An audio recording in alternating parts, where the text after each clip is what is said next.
स्वराज्य न्यूज मराठी, माझा हक्क, माझं राज्य, स्वराज्य. नाशिक मध्यवर्ती कारागृहाच्या 3 अधिकाऱ्यांना आरोपीसोबत पार्टी करणं भोवलं. यामध्ये 3 अधिकाऱ्यांना कारणे दाखवा नोटीस बजावण्यात आली आहे. 7 दिवसांच्या आत खुलासा करण्याच्या सूचनाही जारी करण्यात आल्या आहे. व्हायरल व्हिडिओ प्रकरणी मध्यवर्ती कारागृह प्रशासनानं वरिष्ठांना हा अहवाल सादर केला आहे.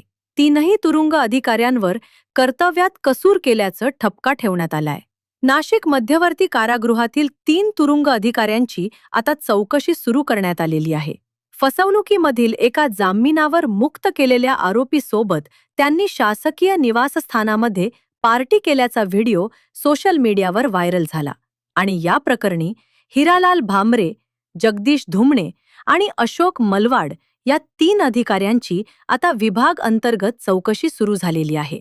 या संदर्भातला अहवाल एडीजी ऑफिसला नाशिकच्या मध्यवर्ती कारागृह प्रशासनाकडून पाठवण्यात आलेला आहे आणि जे यातले अधिकारी आहेत जे पार्टी करत होते त्यांना देखील नोटीस बजावण्यात आली असून 7 दिवसाच्या आत त्यांच्याकडून खुलासा मागवण्यात आलेला आहे.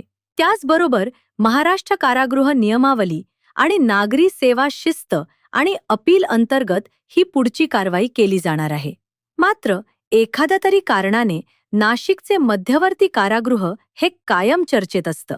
आता मात्र गौरव मिश्रा हा 2024 मध्ये नाशिकच्या मध्यवर्ती कारागृहामध्ये होता.